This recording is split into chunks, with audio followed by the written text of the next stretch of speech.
Welcome back to the Coaches Unscripted podcast. I'm your host, Trey Belcher. With me, as always, my tag team partner, Corey Smallwood. How's it going, Corey? It's going, Trey. It's going. How are you doing? Everything is always good here at Coaches Unscripted HQ. And today's guest is Dr. Rob Bell, a nationally recognized sports psychologist, author, and speaker who has worked with PGA Tour athletes, Olympians, and several high-level performers across the country.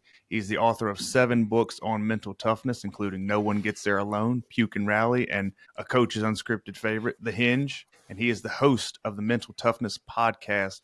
Dr. Rob Bell, welcome in. Awesome. Corey, Trey, happy to be here, man. Let's get going. Yeah, man. Your podcast is Mental Toughness, and I've got an 11-year-old son, and I've always told him the most important attribute you can have is toughness. And now I'm his dad, so I'm just an idiot who doesn't know anything about anything. But from your extensive education, from your real world experience, why is toughness the most important thing? So it's not about the setback, it's about the comeback. Like, I think when we're talking about the mental toughness, we stop with how bad do you want it, right? Like, and that's a huge part. I'm not saying it's not, but that's where it stops. That's where it always stops. It stops with the foundation. If we're building a house of mental toughness, of mental skills, it always stops with the foundation. And that is, how bad do you want it? And are you willing to do whatever it takes? That's a big part, right? Like, if you build that, you have the foundation that's going to be there. However, the next step from that is into the self-belief that you have to have in yourself. That's a big part about mental toughness. And your ability to adjust, your ability to respond and to move with the punch, to borrow a Jake LaMotta quote, right? Like, your ability to adjust, respond to the adversity that you're going to face, I feel is the biggest part about mental toughness, because bad stuff's going to happen. Stuff's going to go wrong. If you can develop that whole framework of it's not about the setback, it is going to be about the comeback, then you start to witness it. And then you can start to point, I think, to our athletes that when these setbacks have happened and how they were able to respond to it. And then from that, you build confidence. And now I see it. That's how we're building like the whole house of mental toughness. Just to kind of add on it, I mean, it's not all or nothing either. That's the thing. I think we think you either have it or you don't. That's the wrong way to think about it. It's how much. Like, how much confidence do we have? How much are we able to focus? How well do we respond to adversity? And then it can be in different things, right? Somebody can be really mentally tough in their ability to have poise. Somebody can really do a great job of body awareness and to make that proprioception adjustment, right? Like that ability. Like, so it can be identified in a whole bunch of different ways. And then obviously the biggest part, well, one of the biggest parts is the ability to never give up, right? No matter what it's going to take, because it's always getting back to that foundation of it. But yeah, I can keep talking that one for hours, man. The definition of it, how we deal, handle, and cope with adversity, and how we perform well under pressure. That's the textbook definition. Anything else is some academic coming up with something that's going to get him a journal article. And I think it's a lot of times we look at mental toughness and our definition of mental toughness evolves from when we're playing middle school soccer through collegiate athletics, through, trying to get that promotion or getting up the courage to ask out that person or whatever it is, that it evolves. But I do think a lot of times, and you just alluded to this, that we feel it's like an all or nothing. It's something that you have or you don't have. And it's really a skill. It is something that gets better as you practice it, as you're more aware of it, as you are challenged more. How you respond to that can either strengthen your mental toughness or it can be a detriment.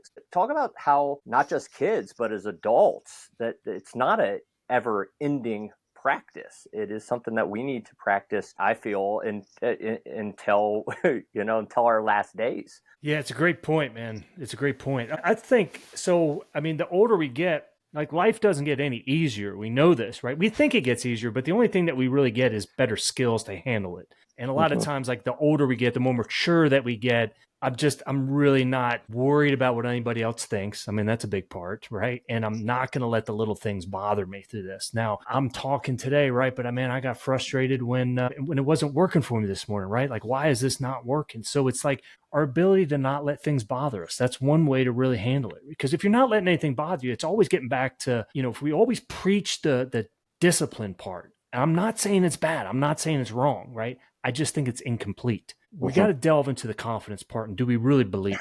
Do you have the belief that you can achieve what it is that you really want to achieve? You have to have that vision about where it is that you want to go. Now, what's going to get us there? Pain. Pain's going to get us there. My ability, I'm sick and tired of being sick and tired of where I'm at in my current state. So I'm going to be willing to do whatever it takes. We get out of that spot. And then where are we? Then we're in the comfort zone. And then we know like nothing really good is happening in the comfort zone. That's when we get stale. That's when we get stagnant. And then it has to be, the vision has to be, I think, right? The driver. Love has to be a part of that. Other people have to be a part of that. So there's a lot of different components in terms of how we're working that mental toughness muscle. And it's just different things, man. It's identifying one area that we want to get better at this week. I really want to focus on that. I want to focus on communication better. Great, man. Let's look at that and we reverse engineer it. All right, what's that communication look like? Are we having a hard conversation? So I mean, there's so many different facets. That's the way I look at it, though, man. It's like, are we challenging ourselves by the vision of who it is that we want to become? Yeah, I think it's easy. It's so easy to just throw, when we do get challenged, to throw in those excuses. Well, it's, the financial climate, or it's the, who's the leadership, and that coach did something wrong, or that referee blew the game, or whatever it is, as opposed to, working on our own mental toughness. We like to point fingers and find all the reasons why it wasn't us. And like you said, you have to want it. You have to love it. You have to be able to do what it takes to, even when you get knocked down, like what's it take? The saying, you get knocked down 7 times, you got to get up 8. Do you really want to get up 8? Do you have that passion and that drive to get up on that 8th time? Yeah. Do you know why I hate that? Did I ever share with you why I hate that quote? No. See, I hate the quote too, but I wonder if it's the same do? reason. I didn't know that, man. Yeah. I hate it because for some reason it just never stuck with me, because I'm always going to get up.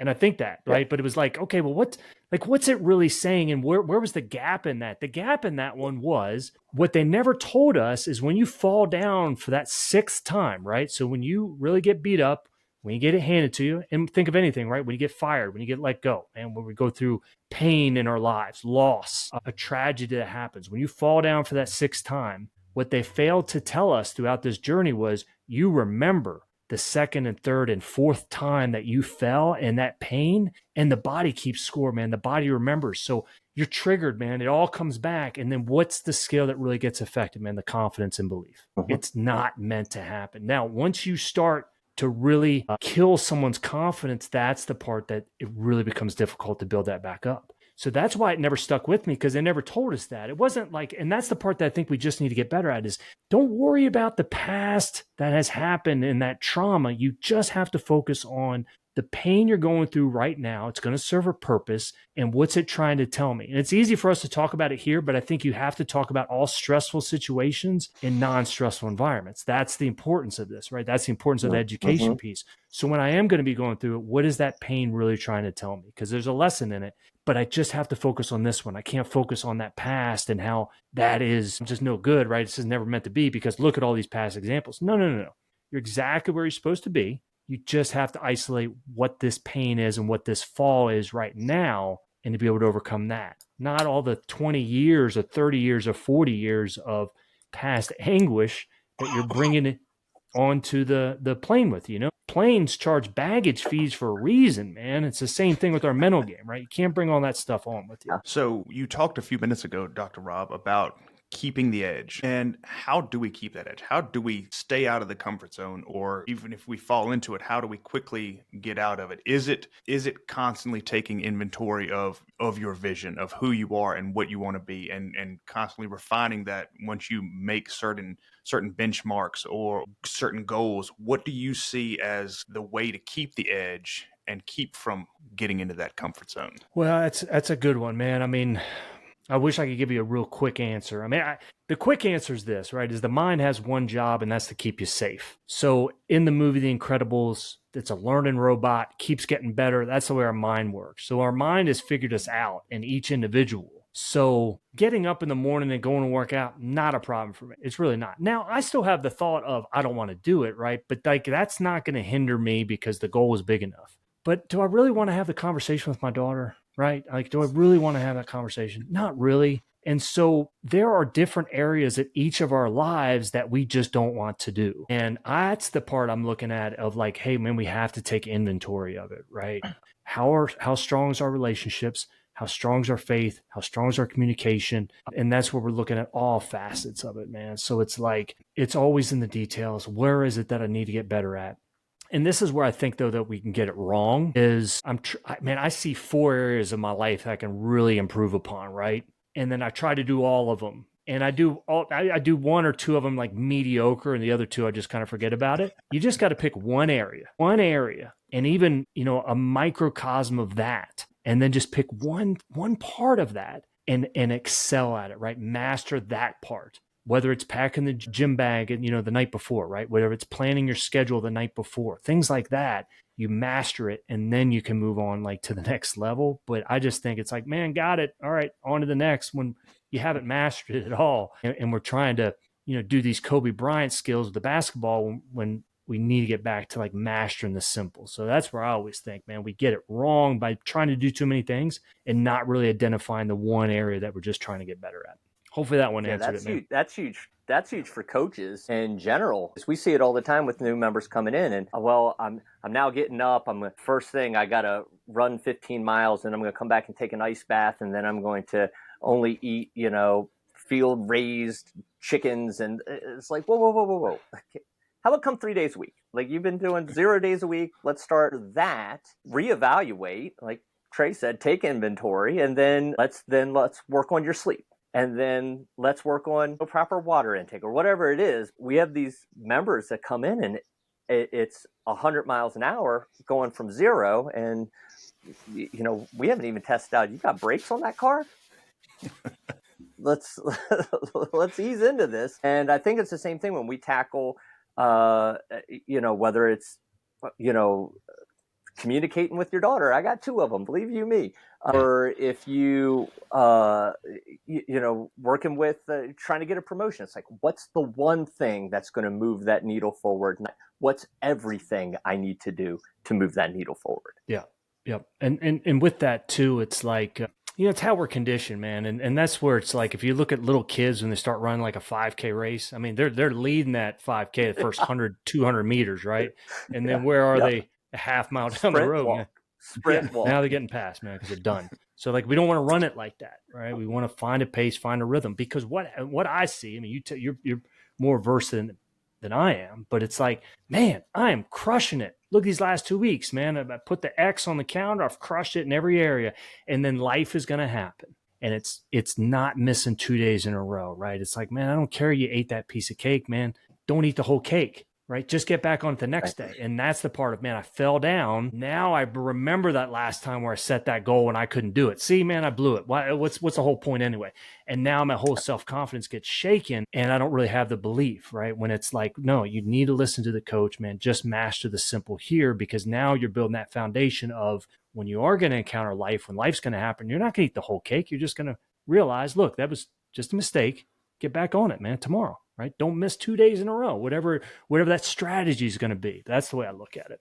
And as coaches, and I wrote this down and I'm glad you touched back on it. As coaches, we can be the ones to help build their confidence and to help be the voice of reason to say, hey, things are going to happen and here's our plan going forward. But what are the skills as coaches for us that we can use to develop that skill of building up confidence of our clients, of our children, of our, you name it?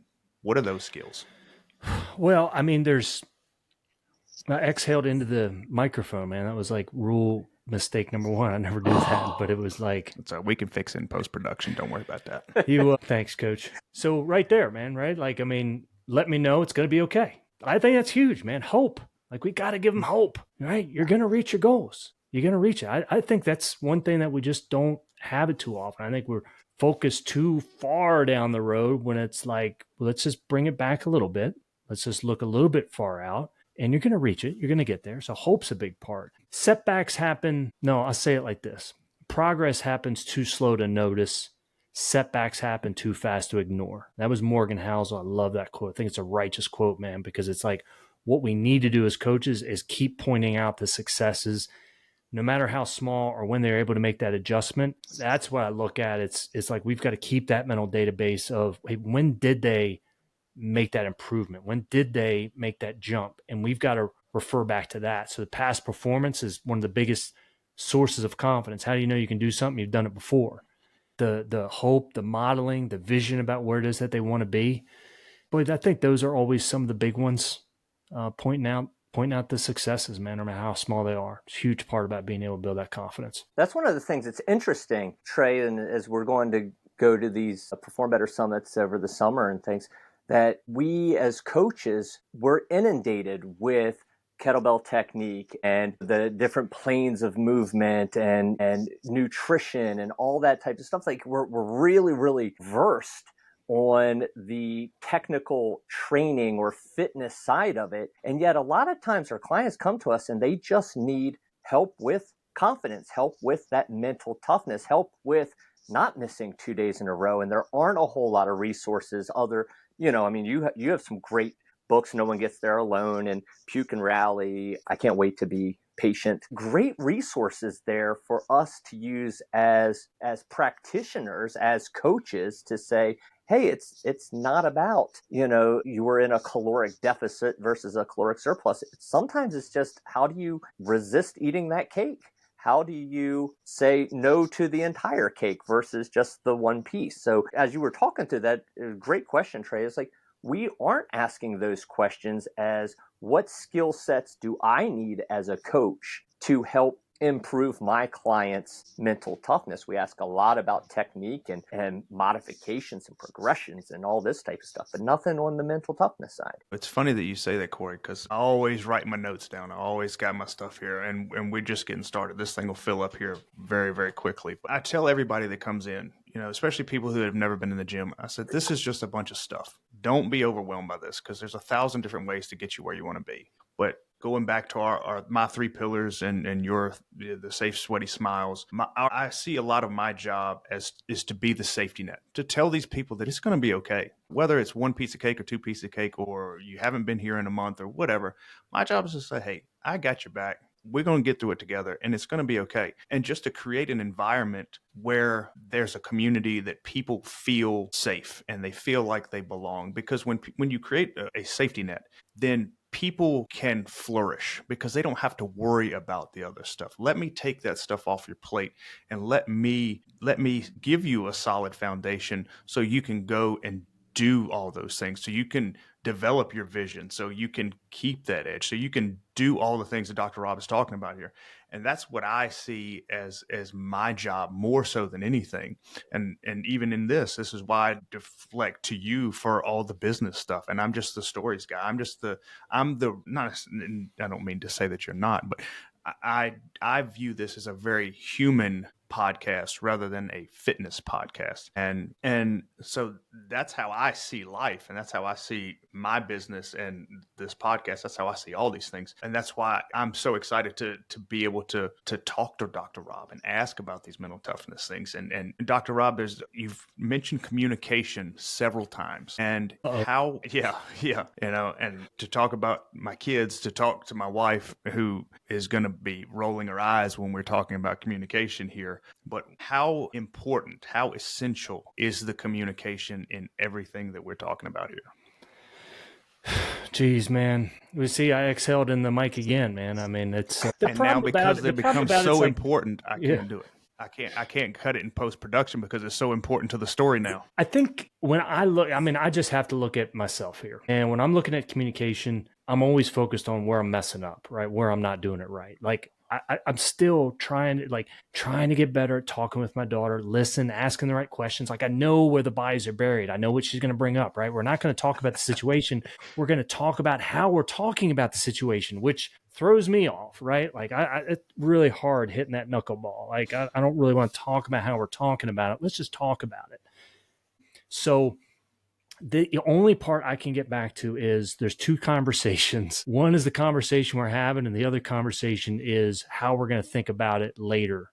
And that's the part that I just look at. So it's got to be what's going to be that main take home part. I mean, I've had conversations with my daughter where I really thought, way to go, Rob, way to go, Dad. You did it, man. And she's crying. Wait a second. That's not how I saw this film, right? I thought this was a comedy, man. I thought this was great. And you're watching it as a tragedy. So it's like, I don't have a good answer with it. I just know it's not a one-time thing. If I'm having a conversation with my son or daughter or with my wife, it's not a one-time thing. There's not going to be an answer, right? And there's no winner or loser. Like, if we're trying to think about it like that, and that's where my mind can go wrong, right? Because I know I'm right here, but some battles aren't worth fighting even if you win. And that's one of them, right? There's no winning in that. It's just, are we having the multiple conversations? Are we having it? That's the biggest part. Are we at least having it? And am I understanding where they're coming from? If I can get more understanding, stay curious longer is kind of what I try to go into the conversations with. Stay curious, because I already know what the answer is, but I got to stay curious about it. That keeps me a little bit more open. And then if I get stuck into a corner, this is a take home run. Like, if I get stuck into a corner, any kind of conversation where it's like, okay, man, LeBron's the best, right? Like, you're never going to get him off that. And I'm just using the example here, right? But those are always the great conversation, right? Who's the best of all time? So let's say they get stuck in that rut of LeBron's the best. If I get stuck and I have nothing else to give and they're just going to be in that, I say this one. I say, that's a really good point. I never thought of that. And it kind of diffuses it, right? It just hits the ball back one more time over the tennis net and it's kind of done. Boy, that's a really good point. I never really thought about that. And that's the take home one, man. I always kind of get back to on that. I use that one a lot. Well, that's a really, really good point. Let me think on that one a little bit further. And now the ammo's gone. It's kind of diffused, and it's not just going to, head to head, right, with the argument piece. I don't know if that one makes any sense, man. I'm really trying to work on it myself and get better at it. And I'll add this. The most important conversation though that we have is the one that we're telling ourselves. And that's the part that I find to be important, right? Whatever we're going to be putting out is what we're getting back. So, I mean, we all go through this. Like earlier in the week, last week, man, I was just in a negative mood. Like Monday, Tuesday, I don't know what's wrong, but I'm putting out the negativity. What am I getting back? I'm going to be getting back the negativity. Whatever you're going to be putting out is what you're going to be getting back. If I can put out, hey, acceptance, non-judgmental, maybe they're having a bad day, I'm going to be getting it back in return. We just came off of Masters weekend, and I know that you love golf, you caddy golf. That's kind of how you got into the whole mental toughness part of and the science behind it. I know that you watched it. Do you put yourself in the players' perspective? Do you put yourself in the caddy's perspective at all, saying, okay, Bryson's on a downhill spiral, what would I say in this scenario? Or now we came up to a playoff and you got Rose, who has been off the course for 15 minutes trying to stay loose. How do you talk to, how would you talk to your client, your player at that point? Like, do you get into it, or can you have the ability to sit back and just watch it as a fan? Yeah, I mean, on this weekend, I was watching as a fan, man, because I wanted with everybody, right? I wanted them to get it done, man, because I think that is the epitome of having it and then losing it, and then having it and then losing it, and then having it and then losing it. And it's like, wait a minute. And this has to happen. This has to happen. And it's the only way to exercise the demons. And he did it. And I actually started to cry, man, because I've been a staunch Rory defender for all these years. They don't boo nobodies. Is how many times have I said that, right? The reason why you're talking about Rory McIlroy is because he's the best, is because he's one of the best, is because he's a Hall of Famer. And people want to pile on, he's a choker, he's going to choke. And I'm like, if you they don't boo nobodies. The reason why you're talking about him and you're not talking about the dude in 35th place is because he's done something. Every year that he has been on tour, since 2009, he has had a top finish in a major every single year. Since he's won his last major in 2014 up till 2025, he's finished top 5 in every major. He's got 4 second place finishes. So like, you have to be in it to win it. And what that was an example of, and just watching as a fan and then critiquing it, right? What that was an example of is mental toughness at its best, right? You got to keep putting yourself out there. You got to keep having, the faith. You have to let go of the outcome, and you just got to be able to focus on the process. So if there's any like coaches and it's like, well, what's the take home for the mental game piece. It distills into this. Let go of the outcome, let go of the results, let go of the product, focus just on the process. Focus on what you're just trying to do right now. If you do that, you master that skill, there you go, man. That's mental toughness. And he was able to do it, right? He was able to let it go and to win, thankfully, in the playoff, and that was where, when you look at it too, Rory McIlroy won Rory's way. And what I mean by that is through the ball striking. He's an incredible ball striker. He's never been the best putter, but he won it by the ball striking. When he won it, when he still had to make an incredible shot on 15, incredible shot on 17, and then an incredible shot on 18. And that's the part of, like, you always got to get back to your strengths, man. When using your strengths, if you're going to lose by using your strengths, by all means, like, you're going to lose. But you want to lose with your best team out there. You want to lose like doing your strengths. That's how I kind of like look at that one, man. And that's where I look at it. It was so impactful because in a little side note here, right? Like I really hate sports media, especially they never watch golf, but they're going to watch a major, and now they got a huge take on it, right? And it's like, wait a minute, no, you never really watch them play, and you're trying to critique it, like. But the reason why I hate sports media is because they just pile on, man, and they just pile on, and it's easy to do that than it is to, no, I believe in this guy. I think he can do it, and absolutely did it. It was the only way he could have done it, is complete the Grand Slam, something that 5 other people have done. Now nobody can touch him. You can't touch him anymore. But they will, right? When he goes another year or two without winning a major, they're still going to, well, you're gonna pass Nick Faldo. Like, that's what sports media does. But you can't touch him when it comes to it, because he completed something that very few people have done. Yeah, I'm watching it Saturday and Sunday, and I'm like, man, this is so cool, because we get to talk with Dr. Rob on Monday, and I'm watching thinking, how are you watching this unbelievable match? And it was a lot of fun. But I mean, talk about mental toughness through the whole top 6 players. I mean, it was up and down, back and forth, and double bogey this and then eagle that. And I mean, it was a Masters that we'll be talking about for a long time. I think so. I mean, especially when he becomes the first Masters winner to have 4 double bogeys in the tournament and then win. Right? Like, that hasn't happened. So he did it definitely Rory style. Also six threes in a row. I mean, like, he's doing it his way, like you said. Yeah, and you talk about learned behavior. You think about Rory on 18, and then in the playoff on 18. Great drive to the same yardage. First ball on 18 on number 72 in the bunker. Comes back after missing the putt to win. Drives back to the same spot and then knocks it within 2 feet.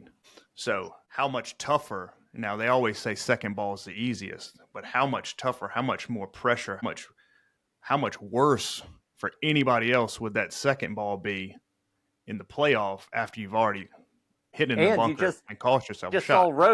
You just saw Rose hit a spectacular shot. You just saw Rose just absolutely almost hit the pin. Yep. When it comes to golf too, you're only as good as your lie. And the first one that he was there, like, the ball's a little bit below your feet, so there is that tendency that it could just kind of slip out there, and that's exactly what it did. But I was like, when that happened in regulation, I'm like, not like this, man. Remember right. Matrix, right? When he's like, not like this, dude. And that was the same thing. I mean, but that's the beauty of it, right? I mean, you keep putting yourself in the situation, you will be successful. You like this one, man. It only takes one. No matter how bad your situation is in life, no matter how bleak an outcome looks, it just takes one. That's what we're getting ready for. We just don't know when that's coming. Now, would you consider that shot, this whole moment, would that be a hinge moment? Hinge moment for Rory, absolutely. Yeah, right. Indeed. Because it connected who he was with who he became. He was already a Hall of Fame golfer, really had nothing else to do. But if he wins a couple more a couple more Open championships, if he wins another U.S. Open, another PGA, it still wouldn't have cemented it. That was the significance of the Masters, was completing the Grand Slam. That's the part that, that hinge, man, that slammed that door shut when it came to that one, But yeah, I mean, every door has a hinge, man. A door without a hinge is a wall. It just doesn't work. And that's what we're getting ready for in life, are these hinge moments that happen. So amen to that. One thing, Dr. Alba, that it's funny, because we started this podcast in 2 or 3 of our very first episodes. We ended up talking about youth performance. That's one thing that Trey does, and he works with his kids. And I know that you coach basketball, you coach tennis, you golf, you work with your kids. How, and we talk about this a lot, in that the separation between being a parent and being that coach. Now, you are actually a coach, but I think so much burnout is coming in youth sports these days because they have their coach, they have their parent who is also the coach, they have the other parent sitting next to their parent who is also yelling out things onto the field, who's a coach. Why is it so important to let the coach be the coach and the parent be the parent? It's a great one, man. Like, it's tough to be driven when you're being driven. Now, who can be the driver, right? The athlete can be the driver. Coach can be the driver, but the parent cannot be the driver. It doesn't work, man. It does not work. It would work in the short term, right? Like, you have to practice. You should do this. You should do that. And then we're shooting on our kid all the time. We can be the rudder. That's about all we can be. And what I mean by kind of like steering the ship a little bit. But you don't want like too many voices in the kid's head, man. And once they start getting a couple voices in their head, that's what introduces doubt and decision. Maybe coach isn't a good coach. Like, I mean, who knows, right? How this part can go, but it's like back to communication, multiple. I think as parents, like, we have to have these expectations that we want from our kids, whether that is the discipline of having fun, whether that's staying focused, like multiple conversations on this. And then you've always got to have a debrief too. I mean, I think it's safe to have a debrief at home. What it's not safe is right after the game in the car ride home. That never works. But we can have a healthy debrief. Hey, like, talk to me a little bit about like what was kind of going on, when you shot that 3-pointer. And they're always not going to be clairvoyant, but the point is just like, at least you're getting some kind of answer. But it's so difficult because we love them so much. We want the best for them, but why are we hardest on the people that we love the most? That's the part that doesn't make any sense. And I mean, I'm looking at myself, right? Like, this is what happens as parents. It's not necessarily about the kid. It's about what happened with the kid triggered something in us. It triggered something in us. Yes.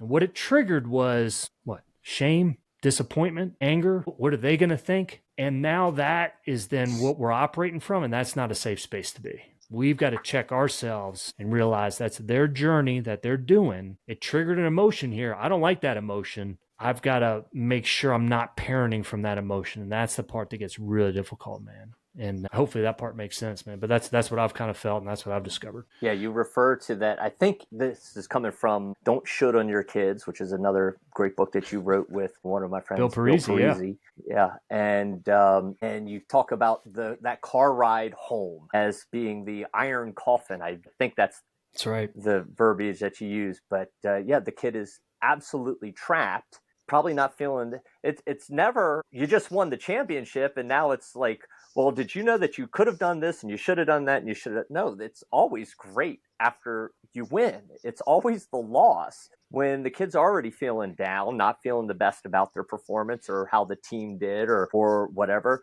They probably already got grilled, by the coach. And so now they're in this car for, could be 20-minute drive. It could be 4 states that they got to go. And now they got to listen to everything that they did wrong or how they could have improved or what they're going to do next time. And I'm seeing it happen younger and younger and younger these days, to where he said there should only be one voice. There should only be one coach. And it just makes it really, really tough to know who should I listen to for this and who should I come to for support and acceptance and the whole parenting, nurturing side of, of sports. So your listeners know, like, I've made the mistakes too. I make the mistakes, and kids are a really good job too, right? I mean, they can suck you into it, however they do that, and then suck you right into the vortex, and now we're into it, and it can happen so fast. Where if it's like it's about coming up with these base, these camp rules. But I've made those mistakes too, man. I'm ashamed to admit it. You know what I mean? But there's so much emotion that gets involved. It triggers something inside, and the part that it triggers inside is I hate like losing so bad, right? That it's like I have some kind of control over that, which I don't, man. And I don't like not having control, and I hate losing. Well, there's 2 big factors, man. You trigger that in me, and then try having a good conversation with me. It's not going to be healthy. It's really not. That's why I need 24 hours to de-stress, decompress before we can kind of talk. Yeah, that all hits like a gut punch because I went through that exact scenario yesterday and talked about Charlie. He's 11. He's playing baseball now, and we talked about the whole youth sports thing, and he's in it. And his buddies are. I'm not pushing it on him. His buddies are playing, so he wants to go play. So we're supporting that as best we can. And he's learning how to play outfield. And I played outfield for 15 years, and he was playing way too shallow yesterday. And I kept telling him to back up from down the right field line because I'm not the coach, I'm the parent. And a couple balls got hit, and he was too shallow. If he had been back, I'm yelling back. He catches it right here, but not. It's over his head. And thankfully, my wife and I, we drove separate cars to the game, so he rode home with her, so he didn't have to be in the iron coffin with me. Yeah. So yeah. we all make mistakes. Yeah. So it was serendipitous for all of us, but hopefully this evening we'll be able to have better conversations about it. I know we will because I got my notes from Dr. Rob Bell, who says it's going to be a better conversation. You can always run onto the ball. You can't run back for it, right? I mean, yeah, I get it, man. Keep it out front. Rob, tell us about how you, and I don't think a lot of the listeners may know this unless they follow you, you're an ultra athlete. So how did you get into, I mean, that's not something that just the average person picks up. I mean, the average person struggles with a couch to 5K, let alone 50 milers, 100 milers. You know, when you're running 23 hours straight, like that's a different level, man. Yeah.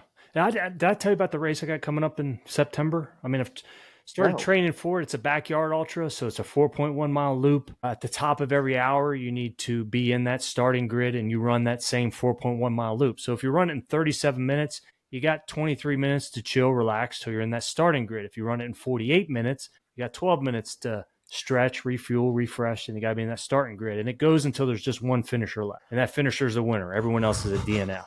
So there's no finish line to this one. Now, why do I do these type of races is back to that original point. Like, you got to know what the strengths are. My strength is never giving up. It's really the only thing I'm good at, man. I mean, in all honesty here, right? I can really say, like, I mean, I've been in these situations, but never giving up is the strengths. This race that's coming up, like, it doesn't reward you for speed. It doesn't matter how fast you are. You just can't quit. And there's a lot of good ones in this, but yeah, at the national level, man, 400 some miles are winning these races. Now at the local one, like, who knows, man, it could go 200 miles. So that's why there's a lot of training, man, that's going to go in that one. I don't know if I can make it 200. We'll have to revisit it, but I like those because it rewards never giving up. And I don't have the speed anymore. And after, I like doing the difficult things that kind of challenge you. So I like the process of it. I'm not always saying, like, when it's really hurting, I got like 8 miles to go and I'm out here getting bit, like, that's a lot of fun. However, there's a lesson that's going to be in there. And you meet yourself. And I just think we have to meet ourselves. Well, ultra running is the easiest way, simplest way to meet myself and what my attitude and outlook is going to be. And if you ask me on that, like, I'm trying to train my mind right now. If you ask me, Rob, how you doing? Man, great. I'm great. Because if that's going to be the attitude, even though I'm in a lot of pain, man, I'm great. Then that's going to go into the muscles, right? And it's just being able to train that. And you know, faith, especially a huge part of my life, man, and you know, the connection with God. And there's no better connection than being out there, watching the sunrise, knowing that I'm doing something difficult, and the stillness of it. Like, you're not going to find me in meditation class. You'll find me out there. That's my meditation. That's the part, man, where I'm just focused on my breathing, man, praying.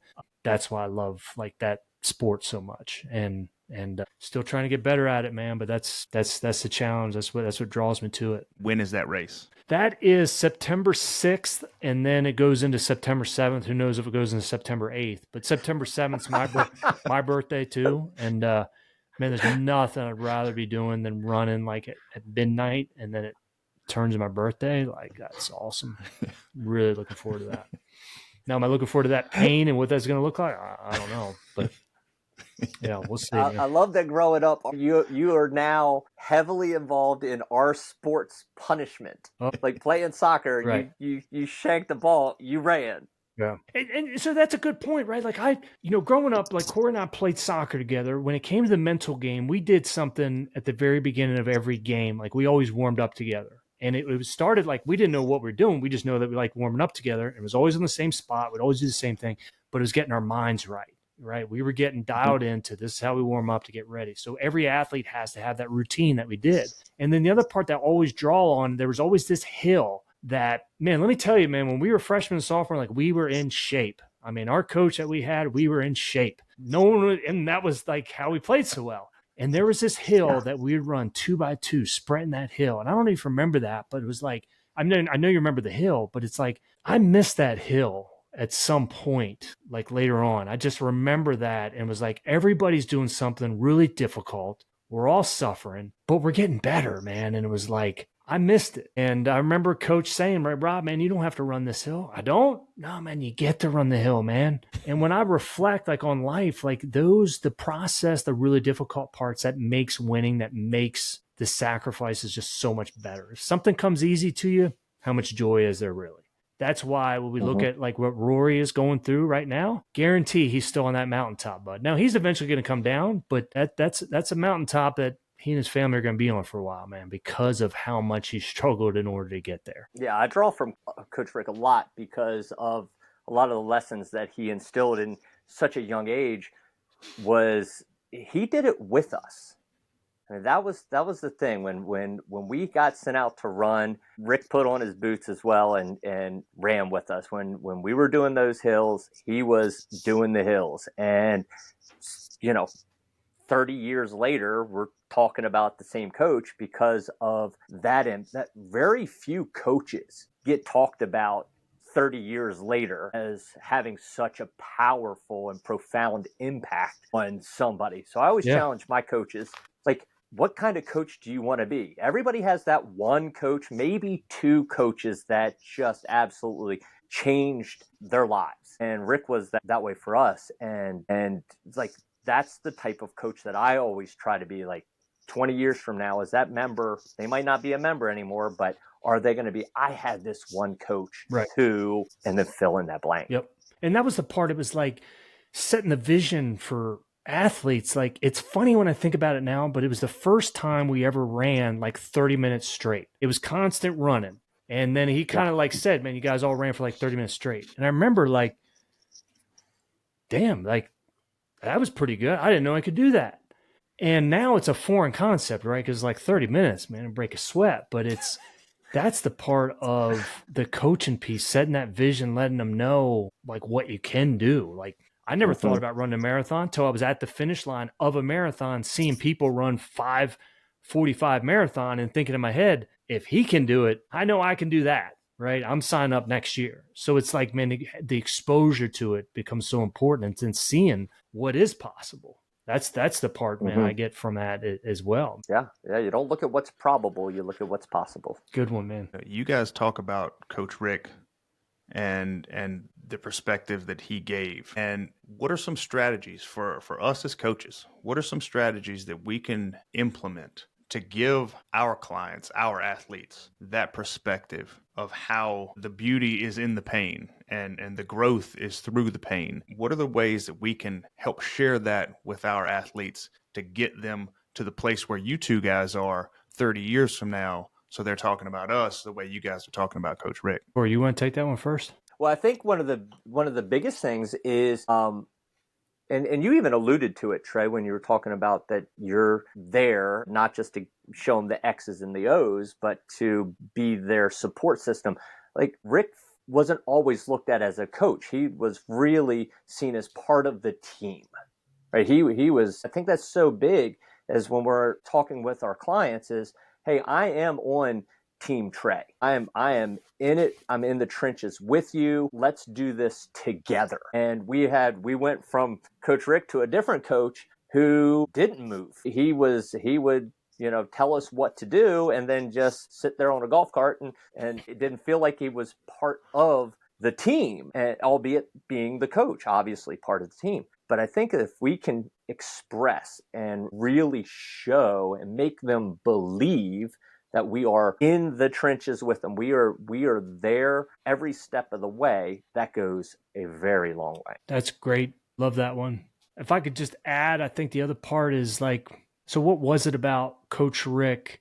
mean, obviously it was the demeanor. That was great, but we had something to build off of. No one was going to be in better shape than us. And that was true. And so it's like, what were we always getting back to, that you're not going to get tired, right? You've worked so hard here in the summer. You're not going to get tired. And it was true. So we always kind of got back to that part. Like, this is what we built. And that's where I think then as coaches, like telling them what's going to be possible, but telling them at the very beginning and then showing them this is where you're going to be. And then when you can show them that's truth, man, now you've predicted the future. You predict the future as a coach, and now you got a foundation that you build off of. That's where I think that real resilience can be built. We came from being in 8th grade, and I don't know if we lost with Frankie as our coach, and then going into the 9th grade year, Rick, he really reset the expectations of, okay, you guys think you're good. Let me show you what good is. Yeah.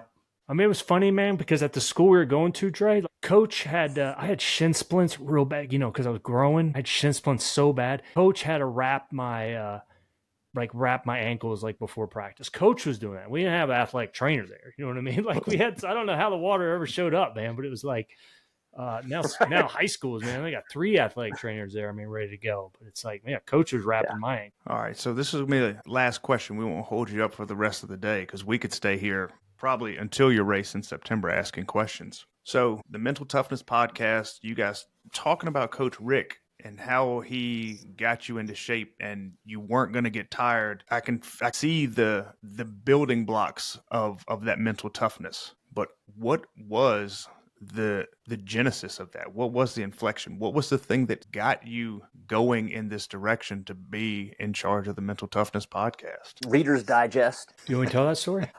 You like that one?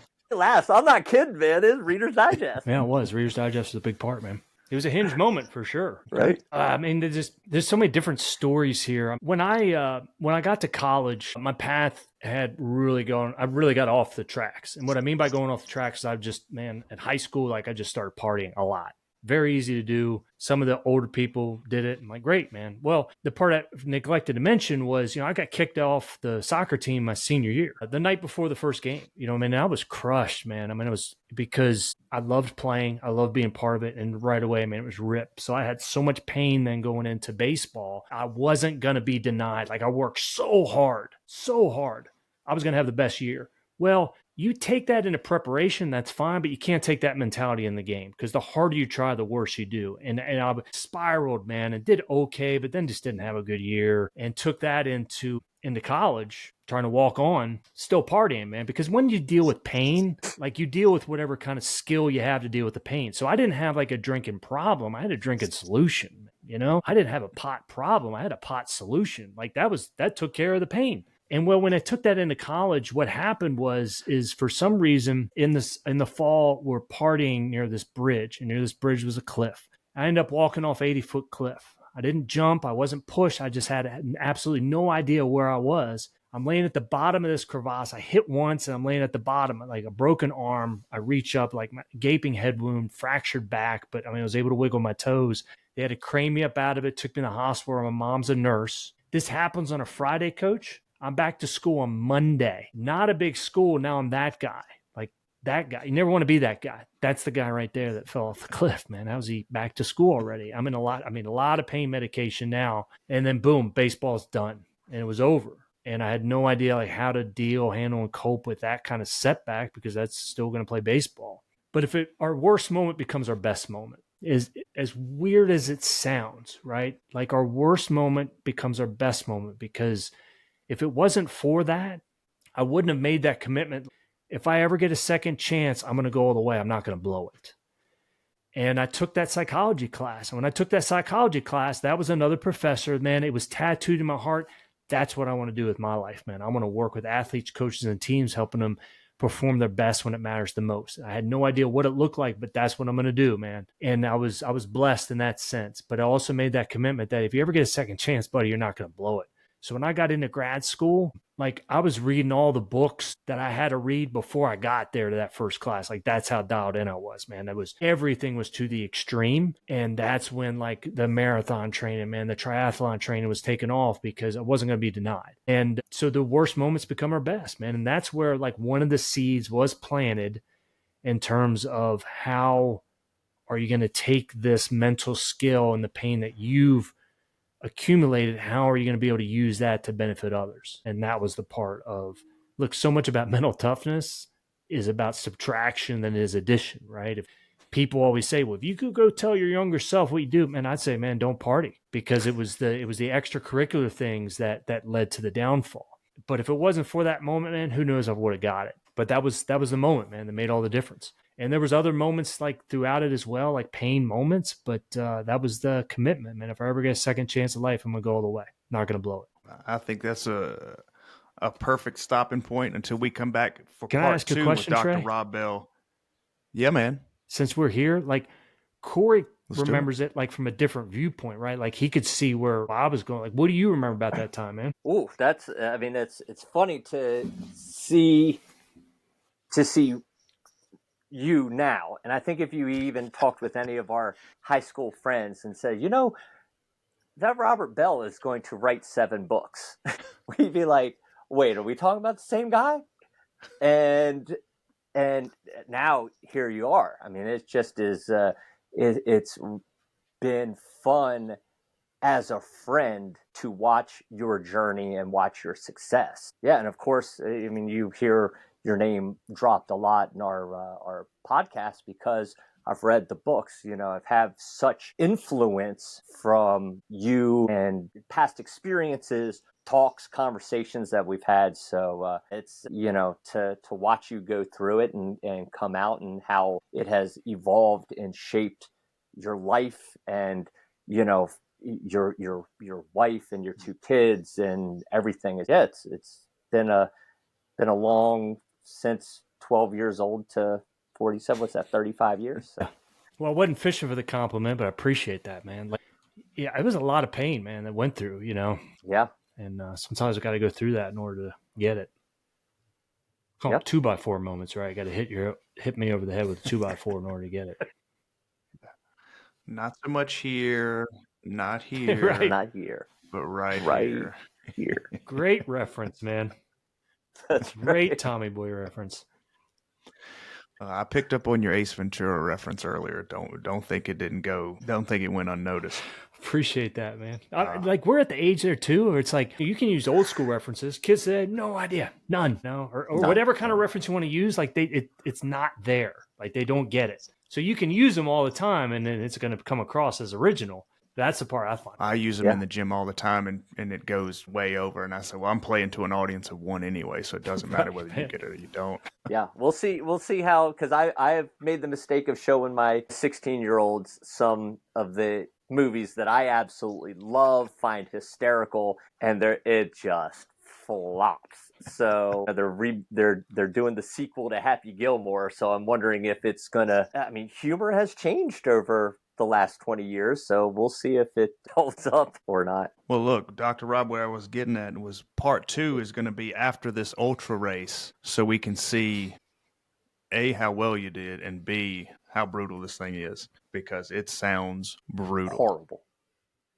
It does. Yeah, I know. That's why training started, man. It's already started. So, well, we wish you the best, and we'll certainly stay in touch. And anytime you want to jump on to talk about anything, you just let us know. And it's great to see you and Corey talk about the old days, and it really shows how the connections and the human side of things, regardless of where you start, versus where you end up, and the people that are in your path along the way is what's really important. And no matter where you start out, once you have kids, you still don't know anything about anything. So I think it's a good full circle moment and a perfect place to wrap this thing up. And we thank you for joining us on the Coaches Unscripted podcast. We hope today's stories have inspired and empowered you in your coaching journey. If you enjoyed this episode, please subscribe, leave a review, and share it with fellow coaches. Connect with us on Instagram at Coaches Unscripted Podcast to continue the conversation and stay updated on future episodes. We thank you so much for joining us today. Rob, thanks so much. Follow Dr. Rob Bell on Instagram and X at Dr. Rob Bell. Check out the Mental Toughness podcast. Until next time, for Rob Bell, Corey Smallwood, I'm Trey Belcher. Keep coaching from the heart and building strong communities.